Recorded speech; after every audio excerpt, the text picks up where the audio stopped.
નમસ્કાર, નિર્માણ ન્યૂઝની વિશેષ રજૂઆત સાથે હું છું યજ્ઞ ત્રિવેદી। દર્શક મિત્રો, આજે નિર્માણ ન્યૂઝની વિશેષ રજૂઆતમાં ચર્ચા વિચારણા કરવાની છે યુનિયન બજેટ 2026 અને 27ને લઈને। 2026-27 કે જેની ઉપર દરેક લોકોની જે મીટ મંડરાયેલી હતી કે આ વખતે કયા પ્રકારનું બજેટ હશે, બજેટમાં નવું શું હશે, જૂનું શું હશે અને તેની સાથે સાથે શું જૂનામાંથી અત્યારે તો કોઈ ફેરબદલ કરવામાં આવશે કે કેમ, તે તમામ મુદ્દાઓનો ક્યાંક ચર્ચાઓ તો જોવા મળતી હતી, પરંતુ એ બધામાં પૂર્ણ વિરામ આવી ગયું છે।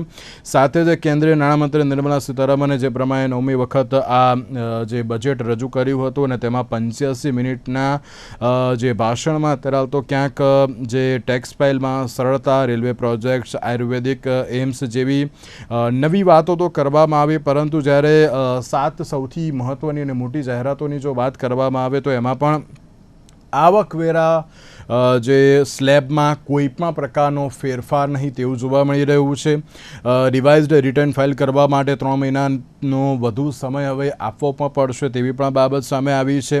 7 જેટલી હાઈ સ્પીડ રેલ કોરિડોરની જાહેરાત કરવામાં આવી છે। કેન્સરની 17 દવાઓ પર આયાત શુલ્ક જે હટાવવામાં આવ્યું છે। 7 જેટલા દુર્લભ રોગોની દવાઓ ડ્યુટી ફ્રી એટલે કે સસ્તી રહેશે તેવી પણ એક બાબત જે કહેવામાં આવી છે। 5 લાખથી વધુ વસ્તી ધરાવતા ટિયર 2 અને ટિયર 3 શહેરોના વિકાસ માટે 12.2 લાખ કરોડ ખર્ચવાની જે જાહેરાત પણ કરવામાં આવી છે। 15,000 સેકન્ડરી સ્કૂલો અને 500 કોલેજોમાં કન્ટેન્ટ ક્રિએટર લેબ્સ જે હવે શરૂ કરવામાં આવશે। લગભગ 800 જેટલા જિલ્લાઓમાં છોકરીઓ માટે હોસ્ટેલ બનાવવામાં આવશે અને સાથે જ કહેવામાં આવે તો દરેક જિલ્લામાં એક હોસ્ટેલ બનાવવામાં આવશે તેવી બાબત પણ કહેવામાં આવી છે। બજેટની આપણે વાત કરીએ તો મહત્ત્વના 3 વિઝન ઉપર ક્યાંક ફોકસ જે જોવા મળતો હતો અને તેમાં પણ એક બાજુ પ્રોડક્ટિવિટી જે વધારે પડતી તેજ કરવાની જે એક બાબત જોવા મળી હતી। ક્ષમતા એટલે કે જે લોકોની જે કેપેબિલિટી હોય તેને વધારે પડતી નિખારવાની, એટલે કે જે પણ ક્રિએટિવિટી હોય તેને સારામાં સારી અત્યારે તો શાર્પનેસ કેવી રીતે આપવી તેની ઉપર ક્યાંક અત્યારે તો ફોકસ જોવા મળી રહ્યું છે। સાથે ત્રીજી વાત એ હતી કે સૌનો સાથ, દરેક પરિવાર અને દરેક ક્ષેત્ર પાસે કમાણીના પર્યાપ્ત સાધન અને તક હોય તે 3 મુદ્દાઓ સૌથી મહત્ત્વના અત્યારે તો જે જોવા મળી રહ્યા છે। સાથે જ્યારે બજેટની વાત કરવામાં આવે તો અન્ય ઘણી બધી બાબતો હતી, ત્યારે આ તમામ મુદ્દાઓ પર આજે આપણે ચર્ચા વિચારણા શરૂ કરવા જઈ રહ્યા છીએ અને ચર્ચા વિચારણામાં અમારી સાથે જોડી ગયા છે ડૉક્ટર હિમાની બક્ષી કે જેઓ અર્થશાસ્ત્રી છે, સુબોધભાઈ કેડી આપણી સાથે જોડી ગયા છે કે જેઓ ચાર્ટર્ડ એકાઉન્ટન્ટ છે અને અશોકભાઈ પંજાબી આપણી સાથે જોડી ગયા છે કે જેઓ ગુજરાત કોંગ્રેસના વાઇસ પ્રેસિડેન્ટ છે। સાથે સાથે ડૉક્ટર કમલેશ રાજગોર આપણી સાથે જોડી ગયા છે કે જેઓ ભારતીય જનતા પાર્ટીના પ્રવક્તા છે અને પદ્મીનભાઈ બુચ આપણી સાથે જોડી ગયા છે કે જીસીસીઆઈમાં બેન્કિંગ અને એમએસએમઈ સેક્ટરના એડવાઇઝરી કમિટીના જે સભ્ય છે। જે આપ સર્વેનું સૌથી પહેલાં તો સ્વાગત છે। આજની જે બજેટને લઈને ચર્ચા વિચારણા શરૂ તો કરીશું અને તેની સાથે જ સુબોધભાઈ શરૂઆત મારે આપનાથી કરવી છે અને આપનાથી એટલા માટે જ કરવી છે કારણ કે આવકવેરો કે જે સૌથી મહત્ત્વનો અત્યારે તો જે પાર્ટ જોવા મળતો હતો કે ના ટેક્સેશનમાં કોઈ ફેરબદલ કરવામાં આવશે કે કેમ, ટીસીએસને લઈને અત્યારે તો કઈ ઉપર નીચે કરવામાં આવશે કે કેમ તેવી દરેક લોકો ક્યાંક ચર્ચાઓ કરતા હતા, પણ મને લાગે છે ત્યાં સુધી લાસ્ટ બજેટમાં જે પ્રમાણે અત્યારે તો પ્રોવિઝન કરવામાં આવી હતી ત્યારે આ વખતે ક્યાંક નથી કરવામાં આવી, તે પણ અત્યારે તો ક્યાંક મહત્ત્વની જોવા જ મળી રહી છે। પણ સૌથી પહેલાં તો આપ આ બજેટને કઈ રીતે જોઈ રહ્યા છો, પ્લસ જે પ્રમાણે ટેક્સેશન સ્લેબમાં અત્યારે તો કોઈ પણ પ્રકારનો ફેરબદલ કરવામાં આવ્યો નથી, આપ તેને પણ કઈ રીતે જોઈ રહ્યા છો? નમસ્કાર મિત્રો, 85 મિનિટના ભાષણમાં આપણા વિત્ત મંત્રીએ જે સ્ટેટેડ ફોકસ કીધું છે કે બજેટ અથવા જે ડાયરેક્ટ ટેક્સીસ માટેનું જે ફોકસ છે એ સરળીકરણ,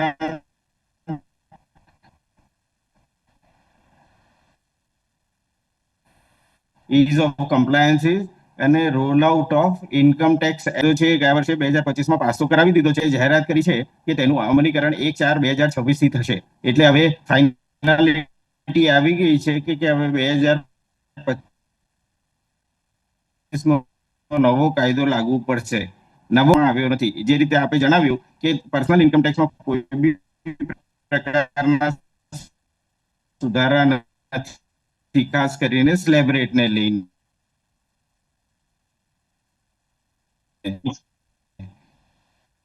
ઇવન સુબોધભાઈ અવાજ થોડો કપાઈ રહ્યો છે. આપનું નેટવર્ક ઇસ્યુ કંઈક આવી રહ્યો છે આપના ત્યાંથી. અંડર ડિડક્શન સેલરીમાં જે મળતું હોય છે એમાં બી કોઈ સુધારા બિગ રિફોર્મ કરેલા કે 12 લાખ રૂપિયા સુધીની આવે છે સાહેબ? જી જી, અવાજ આવે છે પણ થોડો કપાઈને આવે છે. આપના ત્યાંથી નેટવર્ક ઇસ્યુ લાગી રહ્યો છે. અચ્છા, તો આપ વાત કરો, હું એને કરેક્ટ કરું. જી જી તો જે પ્રમાણે બજેટની અત્યારે તો આપણે વાત કરી રહ્યા છીએ અને તેમાં પણ જે 3 મહત્વપૂર્ણ મુદ્દાઓ અત્યારે તો જે જોવા મળ્યા હતા અને તેમાં પણ રફતાર, ક્ષમતા અને સૌનો સાથની જે બાબત અત્યારે તો જે જોવા મળી અને તે પણ ઘણી મહત્ત્વની અત્યારે તો જે આ બાબત જોવા મળી રહી છે. સાથે સાથે જે ઇન્ફ્રાસ્ટ્રક્ચર ઉપર સૌથી મોટા ખર્ચની બાબત પણ અત્યારે તો જે જોવા મળી રહી છે. સાથે જે ક્યાંક જે અલગ અલગ બાબતોને લઈને જે ચર્ચાઓએ તો જે જોર પકડ્યું હતું, પરંતુ તેની સાથે આગામી સમયમાં ક્યાંક અલગ અલગ સેક્ટરમાં અલગ અલગ ચર્ચાઓ પણ અત્યારે તો જે જોવા મળી શકે છે. સાથે જ કમલેશભાઈ, આપણે એક સવાલ કે જે 3 મહત્ત્વની એક બાબતો તો જોવા મળી રહી છે. આપ રફતાર, ક્ષમતા અને સૌનો સાથને તો કઈ રીતે જોઈ રહ્યા છો, પ્લસ તમે એઝ અ ભારતીય જનતા પાર્ટીના સ્પોક પર્સન તરીકે બોલો, પરંતુ તેની પહેલાં એક બાબત મારે એઝ અ ડૉક્ટર તરીકે પણ આપને પૂછવી છે કે જે પ્રમાણે અત્યારે તો કેન્સર માટે ને એવા મોટા મોટા રોગ માટે જે એક મહત્ત્વની એક બાબત જે કહેવામાં આવી છે, 17 જેટલી દવાઓ પર આયાત અત્યારે તો જે શુલ્ક હટાવવામાં આવ્યું છે અને 7 જેટલા રોગોની અત્યારે તો દવાઓ પણ ડ્યુટી ફ્રી રહેશે. સૌથી પહેલાં તો આપ તેને કઈ રીતે જોઈ રહ્યા છો, કમલેશભાઈ? આ બજેટ યુવા શક્તિને સમર્પિત થયેલું બજેટ છે. મહિલા શક્તિને પણ માટે જે કામગીરી કરી છે બજેટની અંદર એ પણ પ્રશંસનીય છે. ચોક્કસ કોઈ સ્લેબ નવો ઇન્કમ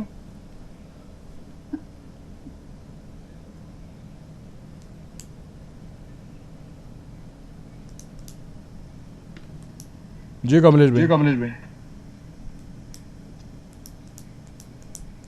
એમની અવાજ પણ સંભળાતી નથી. બિલકુલ.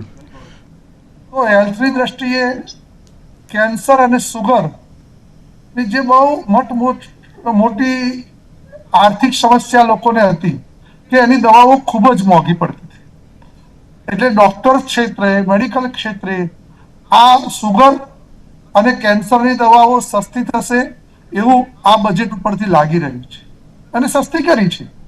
ચોક્કસ વિદેશમાં જતા આપણા વિદ્યાર્થીઓને TCS જે 5% ઘટાડીને 2% કરવામાં આવ્યો છે એ પણ પ્રશંસનીય છે. ગયા વર્ષે જ જે 12 લાખનો ટેક્સ ચેન્જ કર્યો હતો, એટલે આ વર્ષે મોટા ભાગે એ ચેન્જ નથી કર્યો, પરંતુ 2047ની અંદર ભારત વિકસિત ભારત બને ત્યારે યુવા શક્તિ અને મહિલા શક્તિ કેવી રીતે કામ કરશે અને માત્ર મધ્યમ વર્ગનું ખિસ્સું છે ને એ ગરમ રહે અને આપણી આર્થિક સમસ્યાઓ પણ એ નબળી ન પડે, એ બંને પાસાઓનો અહીં આગળ વિચાર કરવામાં આવ્યો છે. 1 કરોડ સુધીની વિદેશી આવક હોય તો એમાં જે 30%ની જે વાત થઈ છે, એ સિવાય સેમિકન્ડક્ટર બિઝનેસની અંદર જે 10,000 કરોડનો જે ફાયદો કર્યો છે, ખાસ કરીને રાજકોટની અંદર જે આપણા ઉદ્યોગો છે એમાં આપણને ખૂબ જ ફાયદો થઈ શકે એવી આ આજનું બજેટ છે.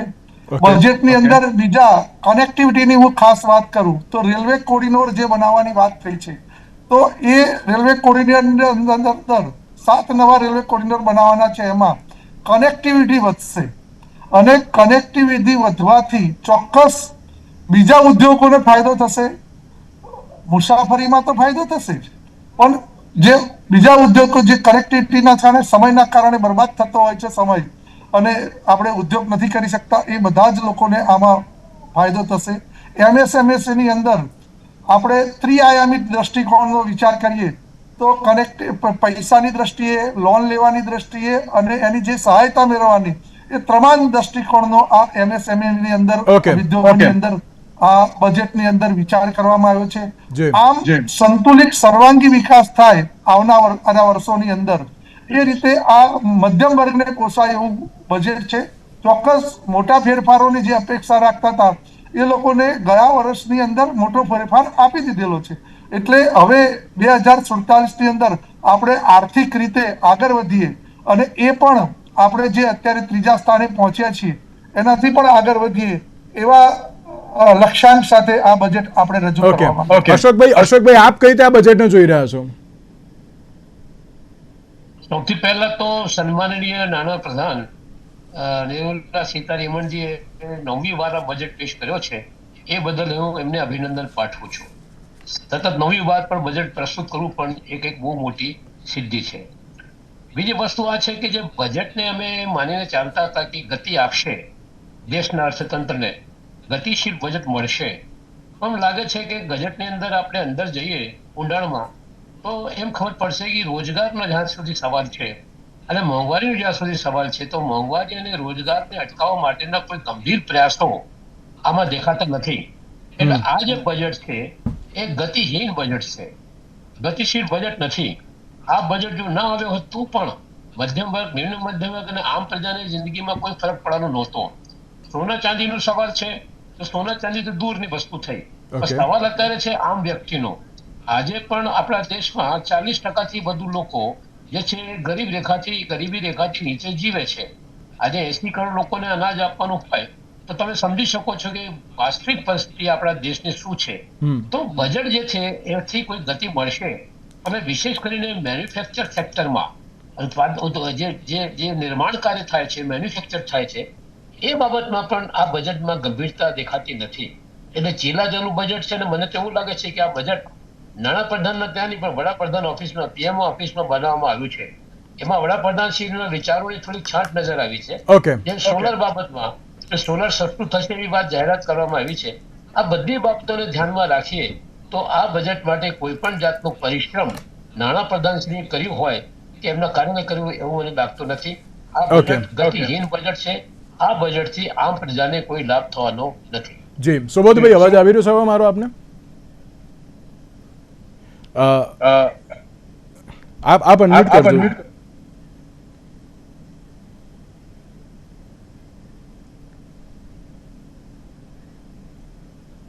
સુબોધભાઈ અનમ્યુટ કરજો.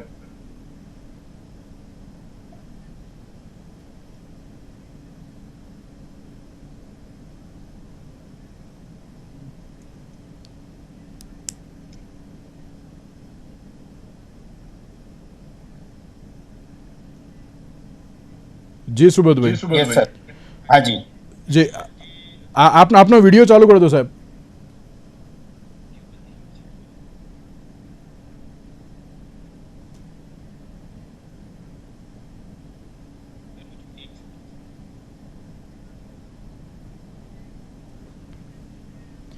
Yes okay.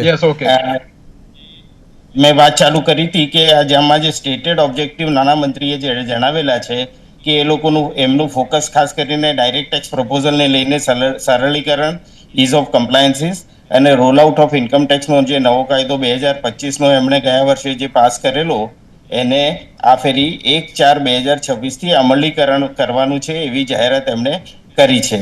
2025નો જે નવો કાયદો છે એ વધારે પ્રોસિજરને લગતો છે, ખાસ કરીને કેલ્ક્યુલેશન ઓફ ટેક્સ વગેરે તો એના એ જ રહેવાના છે જે ગયા વર્ષે જૂના કાયદા પ્રમાણે હતા. પણ એમનું કહેવું એમ છે કે આ જે નવો કાયદો છે એ સરળ છે અને કમ્પ્લાયન્સીસ ઘટાડે છે.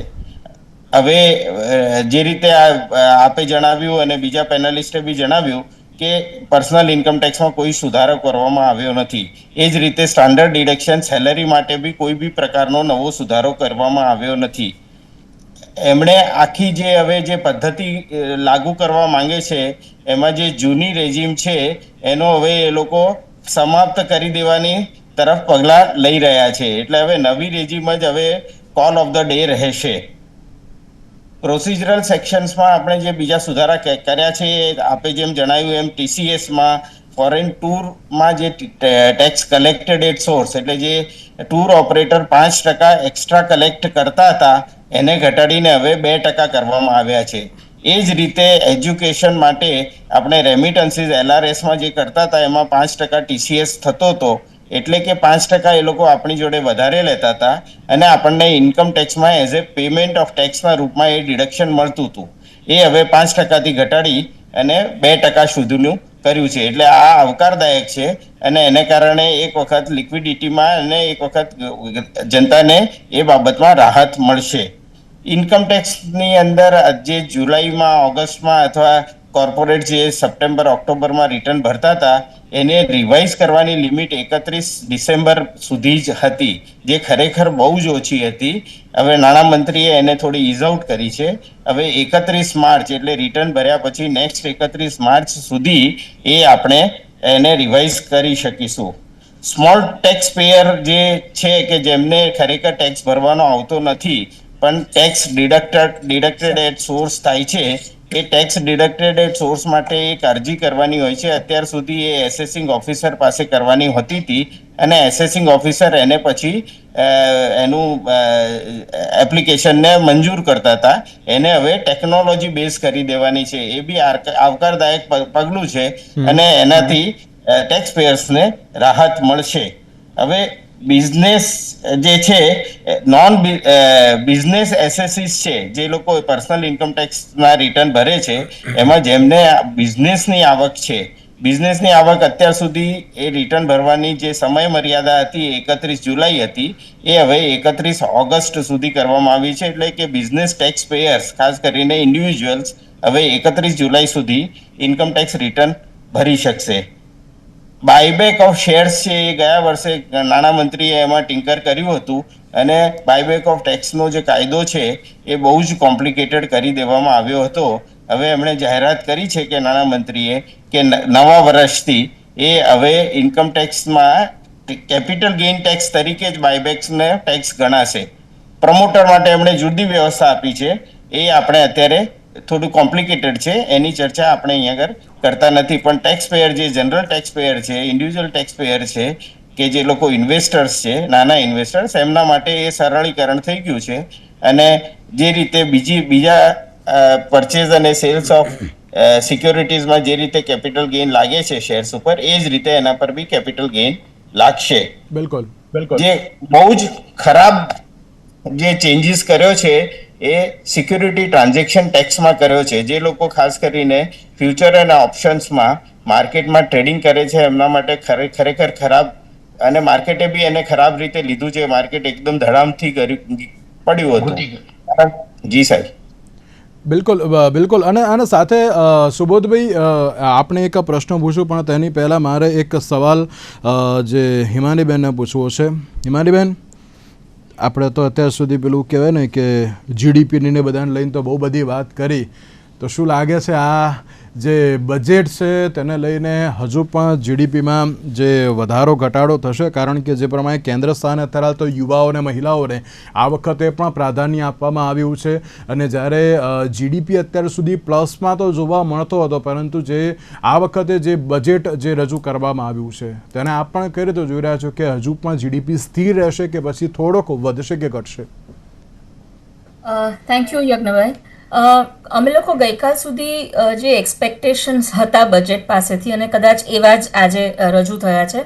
અમે કહેતા હતા કે આ ગ્રોથ ફોકસ એટલે સરકાર સોશિયલ સેક્ટર અને એની કરતાં ગ્રોથ ઓરિયન્ટેડ અને 7% પ્લસ ગ્રોથ રેટ મેન્ટેન કરી શકવા માટેનું બજેટ રજૂ કરશે. કારણ કે એકવાર ઇન્ટરનેશનલ લેવલે આપણે એસ્ટાબ્લિશમેન્ટ કરી લીધું કે we are the 4th largest economy, તો પછી એનાથી નીચે જાય એવું સરકાર નહીં ઈચ્છે. અને માટે જો જોઈએ ને તો હું જો તમને થોડાક આંકડા આપું કે જે પ્રમાણે રેવન્યુ રિસીટ વધી છે, જેને આપણે ટેક્સ અને નોન ટેક્સ રેવન્યુ કહીએ, એટલે આપણા ખિસ્સામાંથી જે પૈસા જવાના છે એનો કદાચ 8%ના દરે વધારો થયો છે. એટલે ટેક્સ અને નોન ટેક્સ રેવન્યુ જે દરે વધી છે ગયા વર્ષ કરતાં આવનારા વર્ષમાં, એમાં 8%નો વધારો થયો છે.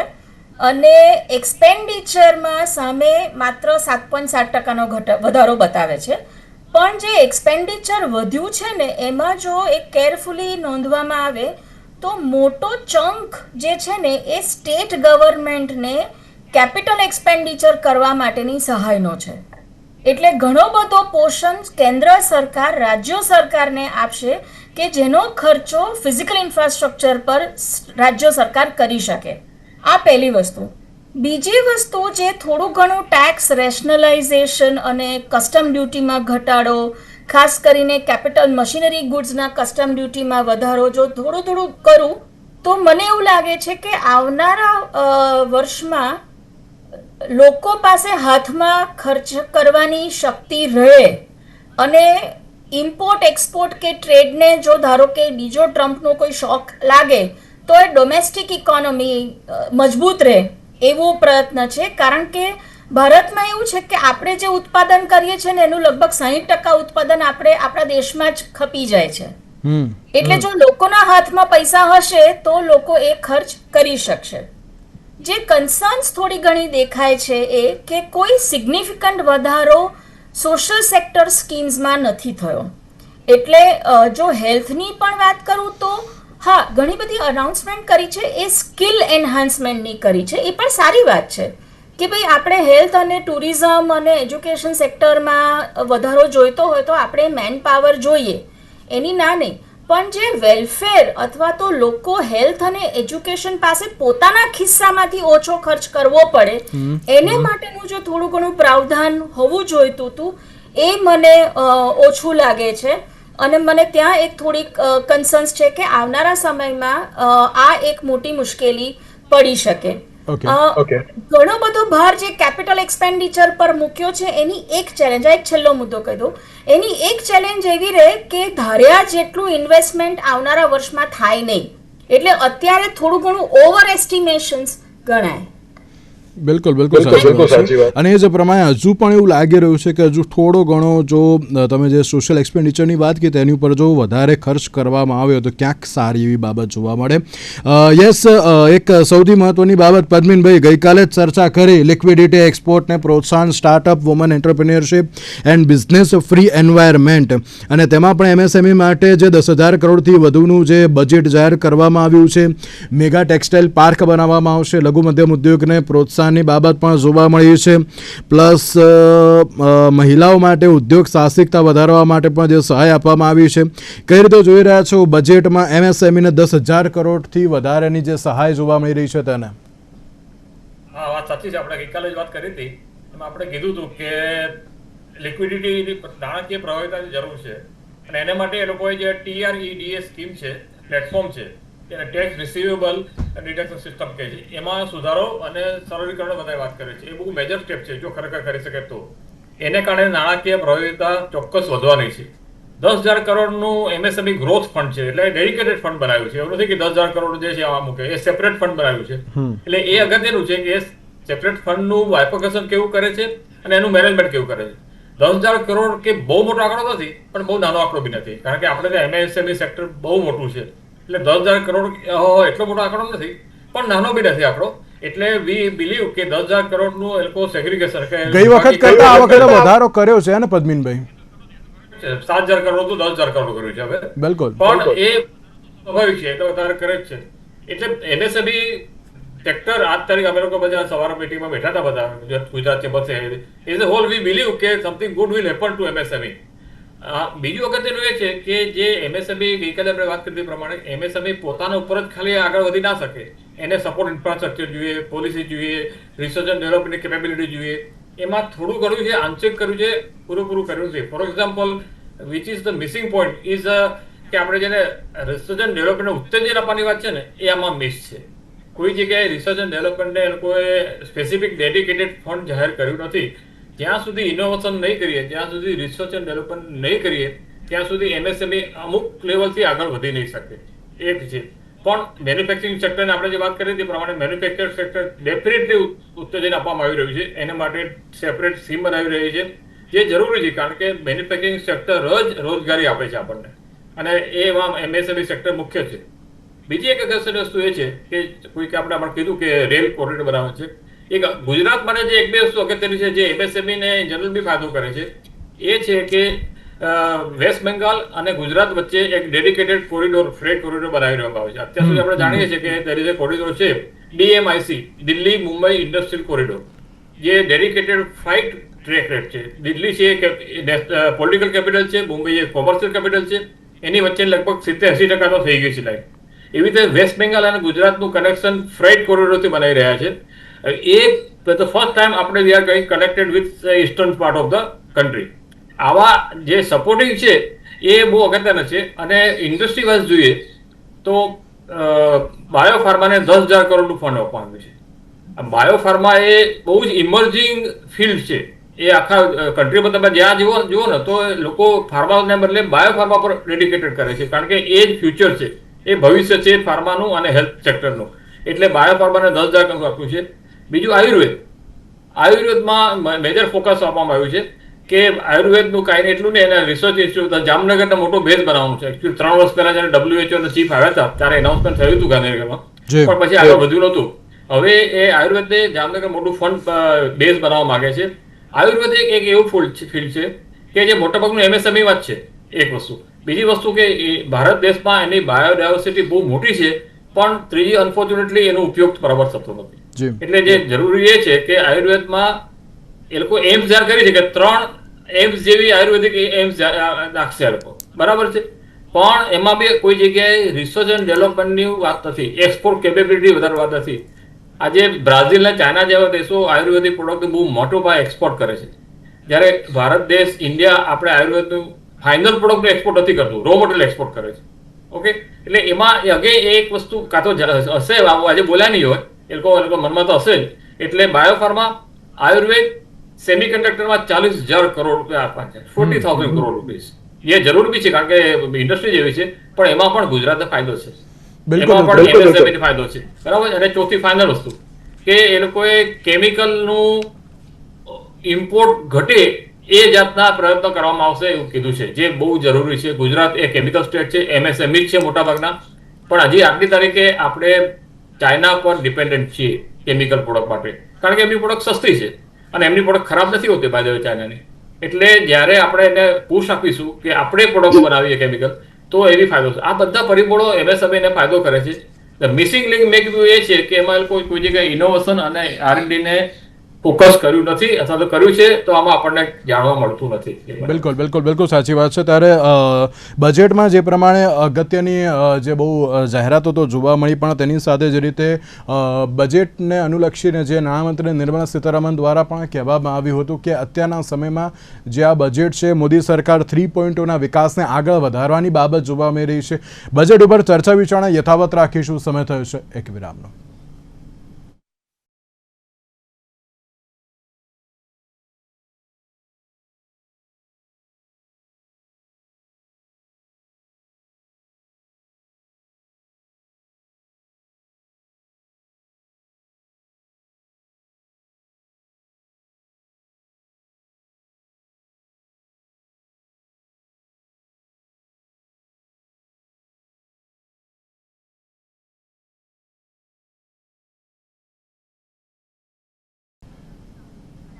નમસ્કાર, વિરામ બાદ ફરી એકવાર આપનું સ્વાગત છે. દર્શક મિત્રો, જે પ્રમાણે આપણે બજેટ ઉપર વિશેષ ચર્ચા વિચારણા કરી રહ્યા છે, અને આ ચર્ચા વિચારણા કરવા માટે અમારી સાથે જોડાઈ ગયા છે ડૉક્ટર કમલેશ રાજગોર કે જેઓ ભારતીય જનતા પાર્ટીના પ્રવક્તા છે, અશોકભાઈ પંજાબી કે જેઓ કોંગ્રેસ પાર્ટીના જે વાઇસ પ્રેસિડેન્ટ છે, સાથે સાથે પદ્મિનભાઈ બુચ કે જેઓ GCCIમાં એડવાઇઝર છે, સુબોધભાઈ કેડિયા કે જેઓ ચાર્ટર્ડ એકાઉન્ટન્ટ છે, અને ડૉક્ટર હિમાનીબેન જોશી આપણી સાથે જોડી ગયા છે કે જેઓ અર્થશાસ્ત્રી છે. ફરી એકવાર આપ સૌનું સ્વાગત છે. સુબોધભાઈ, જે પ્રમાણે આપણે જે ઇન્કમટેક્સની વાત કરી અને તેમાં પણ જે અત્યારે એમ કહેવાય ને કે 2025માં જે એક નવી પોલિસી લાવવામાં આવી હતી ને તેનું ઇમ્પ્લિમેન્ટેશન અત્યારે તો અહીંયાથી જે શરૂ કરવામાં આવશે તેવી એક બાબત તો જોવા મળી રહી છે. ઇન્કમટેક્સ ભરવો હવે સરળ બનશે તેવી બાબત કહેવામાં આવી છે. એ કઈ રીતે સરળ બનશે ને એવું તો આ નવી પોલિસીમાં કયું મહત્વનું પ્રાવધાન કરવામાં આવ્યું છે? સુબોધભાઈ, 2000 ઇન્કમટેક્સનો જે કાયદો છે એ જૂનો કાયદો છે, 1961નો કાયદો છે. 61ના કાયદામાં વખતો વખત હજારો વખત અને એમાં સુધારા કરવામાં આવ્યા છે. એ કાયદો છે એ એટલો કોમ્પ્લિકેટેડ સુધારા સાથે એ કાયદો એટલો બધો કોમ્પ્લિકેટેડ બની ગયેલો છે. લગભગ એમ સમજો કે 1200 થી 1500 પાનાનો એ કાયદો છે, જે પ્રિન્ટેડ બુક આવે છે એની અંદર. એના સરળીકરણની એક ડિમાન્ડ હતી અને એ રિક્વાયરમેન્ટ બી હતી. એ વખતો વખત ઓછામાં ઓછા 5 અથવા 7 એવા એટેમ્પ્ટ બી થયા એને નવો કાયદો લાવવાના, પણ એ પછી છેલ્લે ઇમ્પ્લિમેન્ટ એટલે એને ફાઇનાલિટી પર પહોંચ્યા નહીં. હવે 2025નો ઇન્કમટેક્સનો કાયદો છે ફાઇનાલિટી પર પહોંચ્યો છે, અને એ કાયદો સંસદે પાસ કરી દીધો છે. અને પાસ કરી દીધો. બંને સદનોએ અને રાષ્ટ્રપતિએ બી એને મંજૂરી આપેલી છે. હવે એનું ઇમ્પ્લિમેન્ટેશન છે 1 એપ્રિલ 2026 થી એમણે હવે જાહેરાત કરી છે. એ એપ્રિલે જાહેરાત કરી છે, પણ અત્યારે એ કાયદો 2025માં બન્યો છે. એમાં અત્યારે આ ફાઇનાન્સ બિલની અંદર 82 સુધારા, જે કાયદો હજુ અમલમાં નથી આવ્યો એમાં 82 સુધારા એમણે રજૂ કર્યા છે એ ફાઇનાન્સ બિલ થકી, એ ઇન્કમટેક્સ 2025ના કાયદામાં. હવે એને અમલીકરણ કરવા માટે એના રૂલ્સ અને રેગ્યુલેશન એમણે જાહેર કરવા પડે, જેને કારણે ફોર્મેટ કેવી રીતના હશે, એની પ્રોસિજર કેવી રીતની હશે, એ બધી વસ્તુ માટેના રૂલ્સ અને રેગ્યુલેશન અત્યારે જાહેર કર્યા નથી. એમણે કીધું છે કે ટૂંકમાં જે રૂલ્સ અને રેગ્યુલેશન જાહેર કરશે, એટલે મોસ્ટ પ્રોબેબલી 1/4/2026 પહેલા એ બધા જાહેર થશે. એટલે એકચ્યુઅલ ખ્યાલ આવશે કે એમાં કેટલું સરળીકરણ કર્યું છે. પણ એટલું તો ચોક્કસ છે કે કારણ કે નંબર ઓફ સેક્શન્સ ઘટાડી દીધા છે, પેજીસ ઘટાડી દીધા છે, અમુક વસ્તુઓ એમને એલિમિનેટ કરી દીધી છે, જે બિનજરૂરી વસ્તુઓ હતી, જે વસ્તુઓ હવે લાગુ જ નથી રહેતી, એ બધી વસ્તુઓ કરી દીધી છે. પણ હવે એક નવો અધ્યાય ચાલુ થશે લિટિગેશનનો, ખાસ કરીને 2025નો કાયદો ઇમ્પ્લિમેન્ટેશન થશે ત્યારે. એટલે સાથે સાથે કોમ્પ્લિકેશન બી વધશે, કારણ કે જૂના કાયદામાં જે સેટલડ વસ્તુઓ હતી હવે નવા કાયદામાં નવી રીતે લખાઈ છે. એટલે બધી કોમ્પ્લિકેશન પણ સામાન્ય જનતાને, ખાસ કરીને ઇન્ડિવિજ્યુઅલ ટેક્સ પેયરને એને કારણે બહુ જાજો ફેર પડશે નહીં. એમણે જે સરળીકરણ કર્યું છે એ પેમેન્ટ ઓફ ટેક્સીસમાં છે, TDSમાં છે, TCSમાં છે, એ બધી બાબતમાં એ સરળીકરણ કરવા માંગે છે. સાથે સાથે પ્રોઝિક્યુશન્સ છે, જે નાના મોટા જે બી કોઈ ભૂલો થાય અથવા નોન કમ્પ્લાયન્સીસ રહે એના માટે પ્રોઝિક્યુશન છે, એની જગ્યાએ હવે પેનલ્ટી બેઝડ રેજીમ લાવવા માંગે છે કે જેને કારણે લોકોમાં ભયનું વાતાવરણ ઓછું થાય અને કમ્પ્લાયન્સીસ વધે. કોઈ ભૂલ થાય તો બી એને વોલન્ટરીલી કમ્પ્લાયન્સ કરવા માટેની પદ્ધતિઓ બી એમણે આપી છે કે ફીસ ભરીને, ટેક્સ ભરીને અથવા નાની પેનલ્ટી ભરીને પ્રોઝિક્યુશનમાંથી બચી શકે. ખાસ કરીને વિદેશી જે કંપનીઓ છે કે જે લોકો ભારતમાં અત્યારે હવે નિવેશ કરવા માંગે છે, ટ્રેડિંગ તરીકે, મેન્યુફેક્ચરિંગ તરીકે, એમને કારણ કે ડબલ ટેક્સેશનની ઇમ્પેક્ટો હતી, એના માટેનું સરળીકરણ બી નાણામંત્રીએ પોતાની સ્પીચમાં જાહેર કર્યું છે કે ઘણા બધા પ્રકારની છૂટ એમને આપવામાં આવશે. એમને ઇન્ટરનેશનલ ટેક્સમાં જે ટ્રાન્સફર પ્રાઇસિંગમાં બી એમણે છૂટ આપી છે. ખાસ કરીને સેફ હાર્બર રૂલમાં બી એમણે ફાયદો કરી આપ્યો છે કે જેને કારણે ક્લેરિટી વધે અને ઇઝ ઓફ ડુઈંગ બિઝનેસીસ થાય. એટલે સામાન્ય ટેક્સ પેયરને તો પ્રોસિજરમાં ફાયદો થશે જ અને બધું રૂલ બેઝડ આવશે.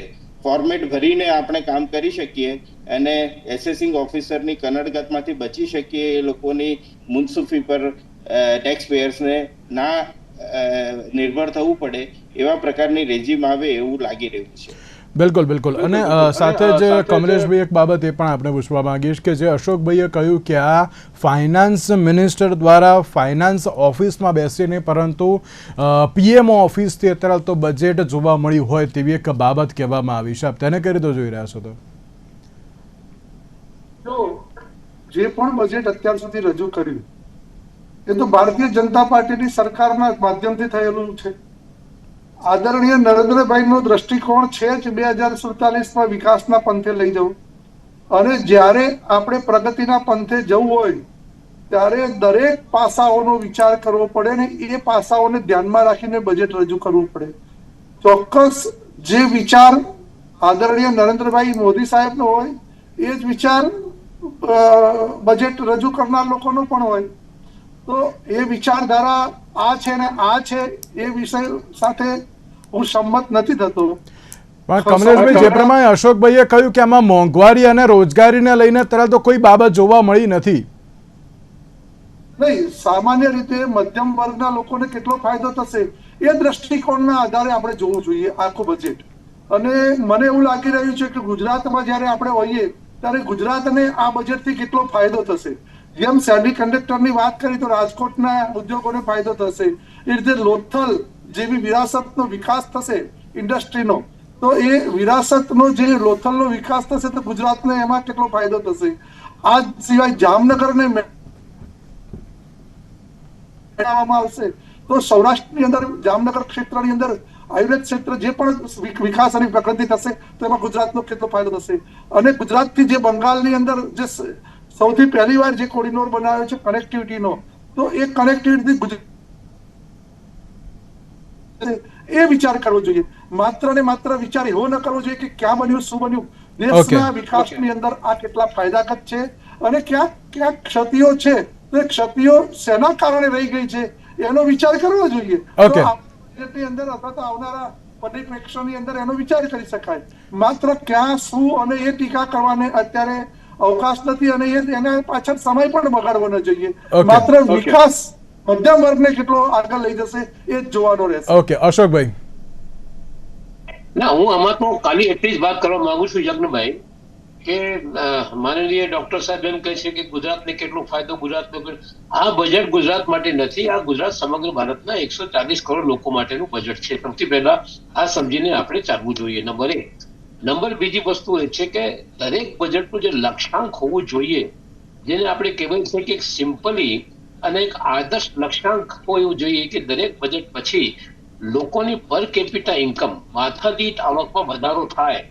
આ દેશમાં 140 કરોડ લોકો છે અને ફક્ત અંબાણી અદાણીના આવકમાં વધારો થાય, કે મુઠ્ઠીભર ધનપતિઓનો વધારો થાય, કે મુઠ્ઠીભર મૂડીવાદીઓ અમીર થતા જાય અને ગરીબ થતા જાય, એને હું બજેટ માનતો નથી.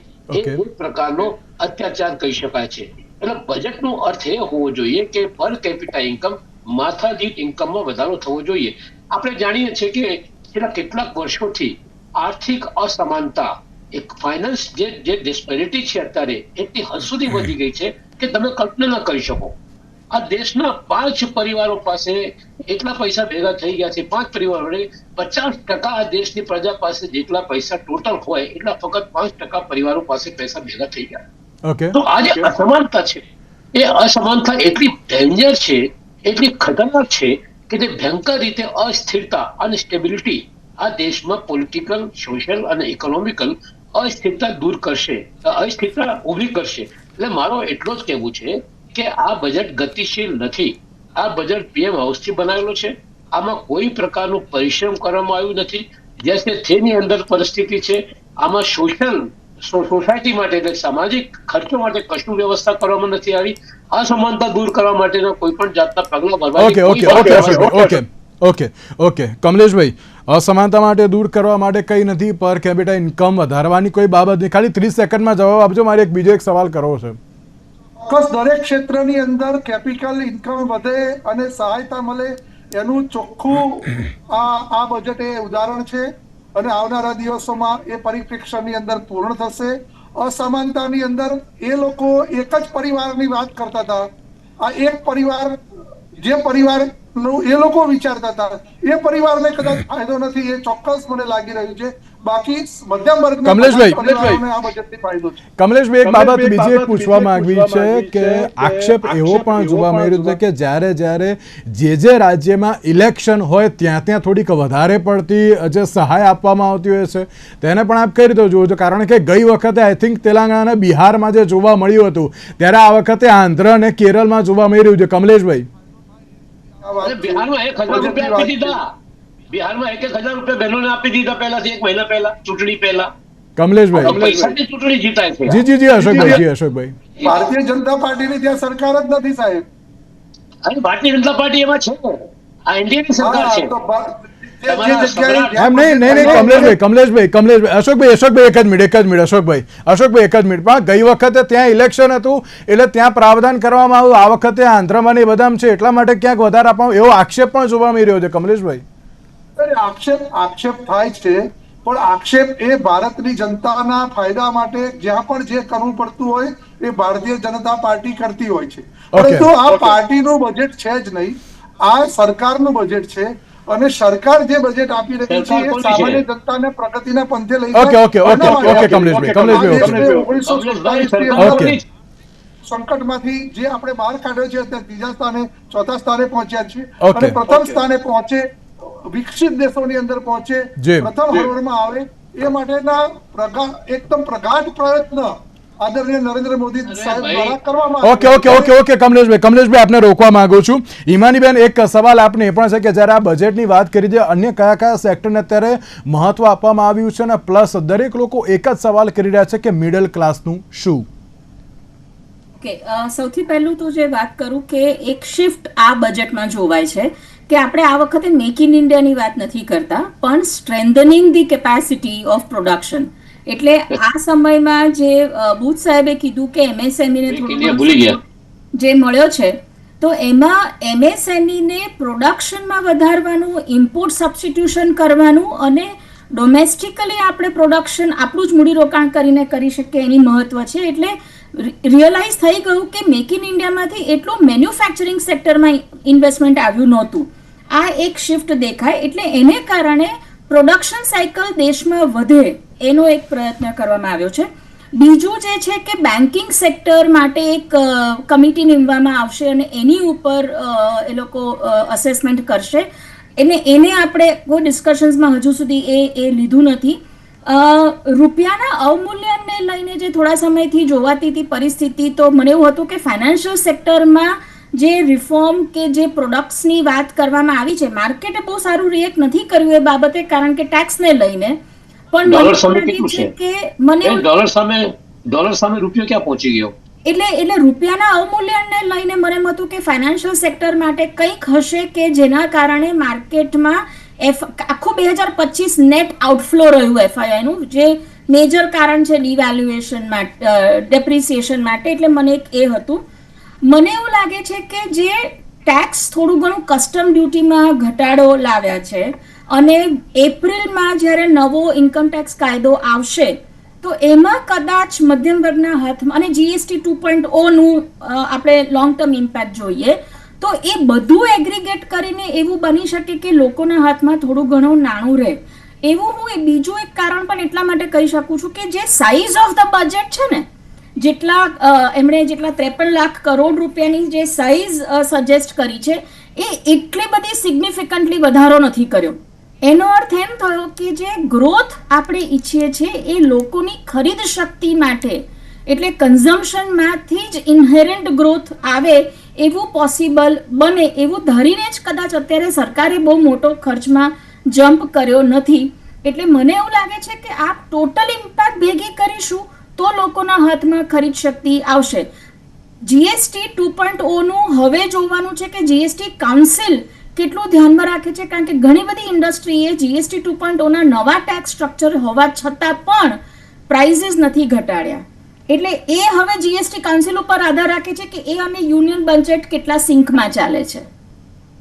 જી બિલકુલ બિલકુલ. એટલે સવાલ અત્યારે તો એ છે કે જે અત્યારે તો ક્યાંક આશા અપેક્ષાઓ હતી ને તે પ્રમાણે ક્યાંક રિફોર્મની પણ એક બાબત જોવા મળી રહી છે. સાથે પદ્મિનભાઈ, જ્યારે આપણે MSMEની તો વાત કરી, પણ તેની સાથે સર્વિસ સેક્ટરમાં પણ 2047 સુધીમાં 10%નો હિસ્સો હશે તેવી એક બાબત કહેવામાં આવી છે. પ્લસ આત્મનિર્ભર ભારત અને સ્ટાર્ટઅપ માટે પણ આ વખતે જે બહુ મહત્વના જે કહેવાય ને કે પ્રાવધાન કરવામાં આવ્યા છે, આપ તેને પણ કઈ રીતે જુઓ છો? જે આપણે કહે છે કે બજેટ આ વખતે રોજગાર લક્ષી છે, વિમેન માટે છે અને યુવાનો માટે છે. હવે જરૂર નથી કે સ્ટાર્ટઅપ કાયમ યુવાનો જ હોય, પણ હકીકત છે કે મોટાભાગના સ્ટાર્ટઅપ યુવાનો દ્વારા ચાલુ કરવામાં આવે છે. એટલે સ્વાભાવિક રીતે કે જ્યાં સુધી સ્ટાર્ટઅપ આગળ નહીં આવે આપણા જેવા દેશમાં, કારણ કે સાઉથ કોરિયા અને ઇઝરાયલ જેવા દેશો સ્ટાર્ટઅપને કારણે જ આગળ વધ્યા છે, આપણે બી એમાં જ આગળ વધવાની જરૂર છે. એટલે એ વસ્તુ અગત્યની છે. અગેન એ લોકોએ સ્પેલ આઉટ નથી કર્યું મિકેનિઝમ કે એક્ઝેક્ટલી સ્ટાર્ટઅપ શું આપવા માંગે છે. વિમેનને માટે બી એ લોકો ઓછું, અત્યારે ઓલરેડી એક સ્ટેટ સ્કીમ છે, એ સારી સ્કીમ છે, પણ એના માટે કઈ બંને જરૂરી છે. આ બંને વસ્તુ યુથ અને વિમેન માટે અગત્યનું એ છે કે આ વસ્તુ જે, કારણ કે આપણે ગઈકાલે વાત થઈ પ્રમાણે જયારે કેન્દ્રનું બજેટ આવે છે ને, તે પોલિસી લેવલ પર અને બ્રોડ લેવલ પર હોય છે, અને રાજ્ય સરકારનું બજેટ છે એ થોડું ઘણું એના આધારે ઓપરેશન લેવલ પર હોય છે.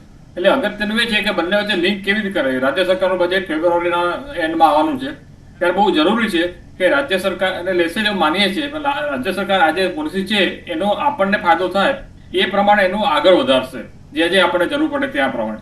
એ બહુ અગત્યની વસ્તુ છે. હું એક વસ્તુ બે વસ્તુ એડ કરવા માંગીશ કે જે ઇન્ડસ્ટ્રી આપણે વાત કરી કે ટેક્સટાઇલનું મોડર્નાઇઝેશન થવાનું છે, બાયોફાર્મા, આયુર્વેદ, એક મેડિકલ ટુરિઝમ, અને બીજું એ છે કે એઆઈમાં બહુ મોટું ફોકસ છે. આપણે ગઈકાલ બી વાત કરી હતી કે એઆઈમાં ફોકસ જરૂરી છે, કોઈ ઉપાય જ નથી, નહીં તો આપણે બહાર નીકળી જશું. આપણે એઆઈમાં ઓલરેડી થોડા લેટ જ છે એઆઈમાં આવવા. એટલે એઆઈ અને મેડિકલ ટુરિઝમ જરૂર એટલા માટે છે કે હવે ભારત દેશમાં હેલ્થ ઇન્ફ્રાસ્ટ્રક્ચર બહુ સારું થઈ રહ્યું છે, સારી હોસ્પિટલો છે, બેસ્ટ ડોક્ટર્સ છે, પ્રાઇવેટ કે ગવર્મેન્ટની ઇન્સ્યોરન્સ સ્કીમ બી કવર કરે છે બધાને, આયુષ્માન છે બધું પડે. તો મેડિકલ ટુરિઝમ એ એક મોટું ઇન્ડસ્ટ્રીયલ સેગમેન્ટ થઈ રહ્યો છે કે જેમાં બહારના લોકો, શરૂઆતમાં એનઆરઆઈ લોકો આવશે, પણ બહારના લોકો આવીને પોતાની ટ્રીટમેન્ટ અહીંયા કરાવશે અને it's a major income for foreign exchange એટલે છે. અને બીજી વસ્તુ કે એઆઈ ની અંદર એ લોકો એક વસ્તુ એડ કરી છે કે ક્લાઉડ બેઝ સર્વિસીસ. જે ક્લાઉડ બેઝ સર્વિસીસ આપણે બહાર કન્ટ્રીમાંથી મળે છે એ આપણે એન્ટરપ્રાઇઝરને આપે છે, એમએસએમઈને આપે છે, એના પર 2047 સુધી કોઈ ટેક્સ લાગવામાં આવશે નહીં. ઓકે, ના, ઇટ્સ અ મેજર રિફોર્મ. આજે 2047 સુધી સ્ટેટ હવે જાહેર કરી દીધું છે. એ 2047 સુધી જ્યારે ક્લાઉડ બેઝ સર્વિસ અહીંયા ઇમ્પોર્ટ કરવામાં આવે કે લઈએ તો એના પર કોઈ જાતનો ટેક્સ લાગશે નહીં.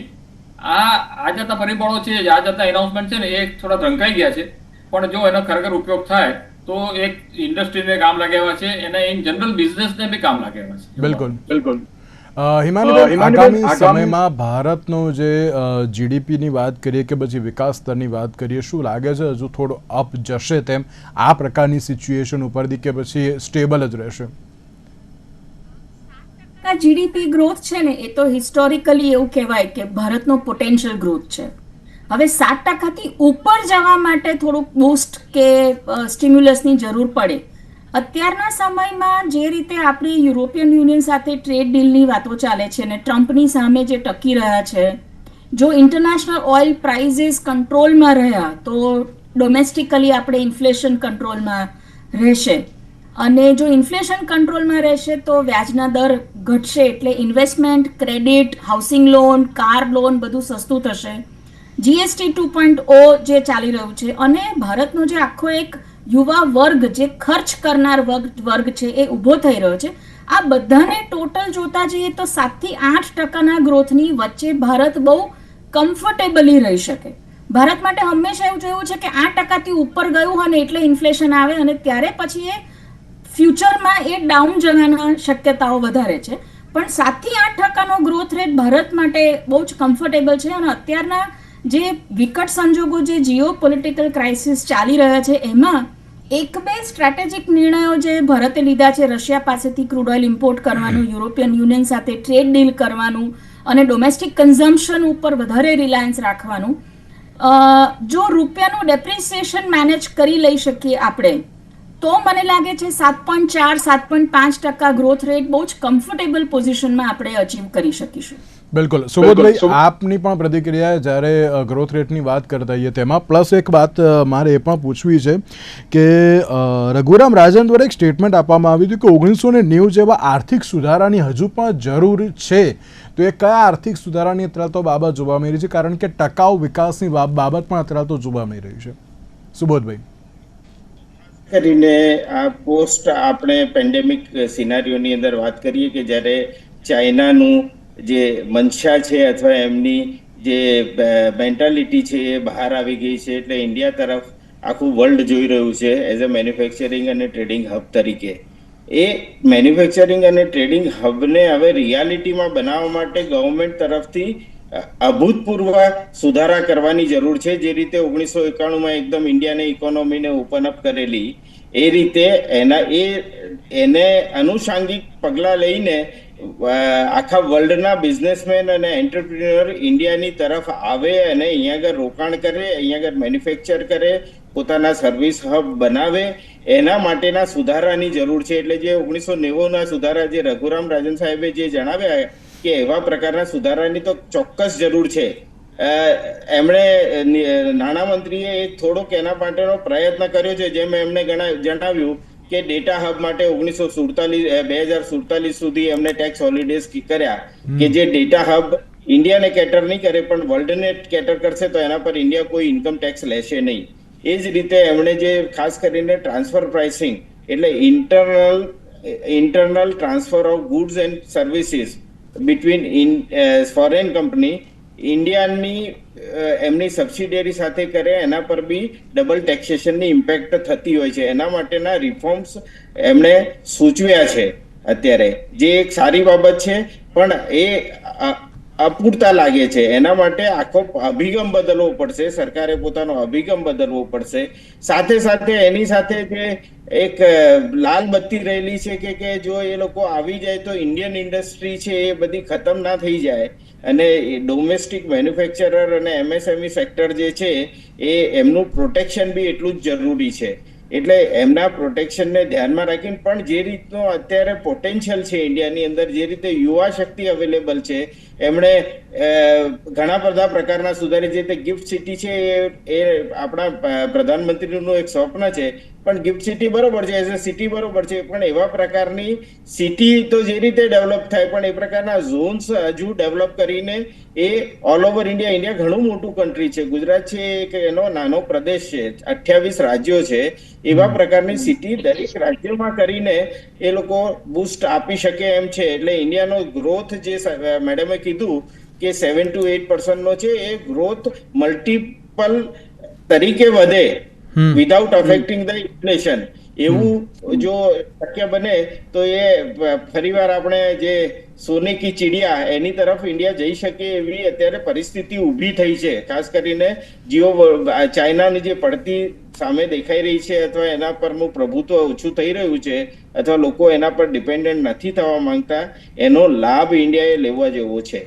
બિલકુલ બિલકુલ સાચી વાત છે. અને તેની સાથે અશોકભાઈ, જે પ્રમાણે અત્યારે તો જે પ્રાવધાન કરવામાં આવે છે તેની ઉપરથી ક્યાંક એવું જોવા મળી રહ્યું છે કે એના આગામી સમયમાં આ એક લોંગ ટર્મ પર્સપેક્ટિવથી વિચારીને આ પ્રકારનું અત્યારે તો બજેટ મૂકવામાં આવ્યું છે તેવું અત્યારે તો ભાજપના પ્રવક્તાઓએ કે પછી અત્યારે નાણામંત્રી હોય તે અત્યારે તો કહી રહ્યા છે. એટલે જે વિકાસની બાબત છે તો એ લોકો એમ જ કહે છે કે ના નિરંતર પ્રક્રિયા છે, પણ તેની સાથે ક્યાંક ને ક્યાંક અત્યારે તો જે સવાલ કરવો પણ તેની સાથે જે પોલિસીઓને સમજવી પણ એટલી જરૂરી છે, તેવું નથી લાગતું આમાં? બિલકુલ પોલિસીને સમજવું જોઈએ, પણ પોલિસીને સમજવા માટેના માપદંડો કયા છે? જેમ સામાજિક ક્ષેત્રે આપણે વાત કરીએ કે શિક્ષણ અને આરોગ્ય, કોઈ પણ દેશમાં શિક્ષણ અને આરોગ્યની પરિસ્થિતિ શું છે એનાથી ખબર પડી જાય છે કે આ દેશ ક્યાં તરફ જઈ રહ્યો છે. અને બીજી બાજુ આર્થિક દ્રષ્ટિએ આપણે જોઈ શકીએ કે ભાઈ આની અંદર પર કેપિટા ઇન્કમ કેટલી બધી છે. પર કેપિટા માથાદીઠ આવક જો વધારવામાં આવે તો ક્રય શક્તિ વધે. માથાદીઠ આવક ઓછી હોય તો લોકોની ક્રય શક્તિ ન હોય, ને ક્રય શક્તિ ન હોય તો બજારમાંથી માલ ના જાય તો ઉત્પાદનને નુકસાન પહોંચી શકે. એટલે આવા સંજોગોની અંદર સર્વાંગી વિકાસનો જો લક્ષ્યાંક રાખવો હોય તો નિશ્ચિત રૂપે જે GDP છે એ 7 થી 8% હોય તો સારું છે, પણ એનાથી વધારે થાય પણ એને ડિસ્ટ્રીબ્યુશન ઓફ કેપિટલ, એટલે આ ડિસ્ટ્રીબ્યુશન ઓફ કેપિટલ અંગે જો સરકાર ધ્યાન ન રાખે તો જેને પાસે વધારે પૈસા છે, વધારે સત્તા છે, વધારે સમજ છે અને વધારે પ્રભુત્વ છે રાજકીય, એ લોકો પાસે વધારે પૈસા જમા થતા જાય. મેં અગાઉ તમને વાત કરી એટલે દરેક લોકોને સરખું મળવું જોઈએ, તમે એમ કહી રહ્યા છો?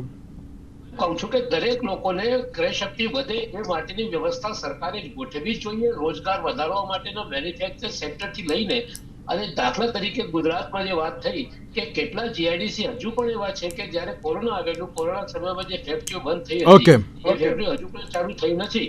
ઉદ્યોગ વધવા જોઈએ, કૃષિ ક્ષેત્રની અંદર જે છે ઓરિએન્ટેશન વધવું જોઈએ અને નોજવાનોને રોજગાર મળવું જોઈએ. કમલેશભાઈ 30 સેકન્ડ. ચોક્કસ, ભલે કોઈ વ્યક્તિ જે પણ કહેતા હોય, પરંતુ આ દેશને 360 ડિગ્રીએ બદલવા જે લક્ષ્ય લઈને ચાલી રહ્યા છે, બદલાવ આવે આ દેશની અંદર, એ બદલાવની દિશામાં આ આખું બજેટ છે. બજેટ કોણે કેટલું વખાણ્યું અથવા ન વખાણ્યું, મોટા ભાગે ધારો કે 1 વર્ષ પહેલાનું બજેટ હતું, પણ કોંગ્રેસના મિત્રો આવું જ કહી રહ્યા હતા. 1 વર્ષમાં એના ફાયદા આપણે જોઈ રહ્યા છીએ. આ જ બજેટને આવતા વર્ષે જ્યારે આપણે ચર્ચામાં બેસીશું ત્યારે આ બજેટના પણ ફાયદા આપણે આવતા વર્ષે જોઈ શકીશું. બિલકુલ બિલકુલ. આપ સર્વે અમારી સાથે જોડાયા, આપ સર્વેનો ખૂબ ખૂબ આભાર. Thank you so much. તો દર્શક મિત્રો, જે પ્રમાણે અત્યારે તો બજેટને લઈને ચર્ચા વિચારણા કરી, અલગ અલગ જે પડકારોની સાથે જે રિપોર્ટ કાર્ડ પણ જે મૂકવામાં આવ્યું, હવે જોવાનું એ રહ્યું કે એલોકેશન તો કરવામાં આવ્યું, પણ તેની સાથે એનું અત્યારે તો ઉપયોગ કેટલો પ્રોપરલી કરવામાં આવશે, અને તેની સાથે આ જે અત્યારે તો જે જોગવાઈઓ કરવામાં આવી છે છેવાડાના વ્યક્તિ સુધી કેટલી જલ્દીથી પહોંચે તે જોવાનું રહ્યું. તેની સાથે આજના વિશેષ કાર્યક્રમ આપશે છે. નમસ્કાર.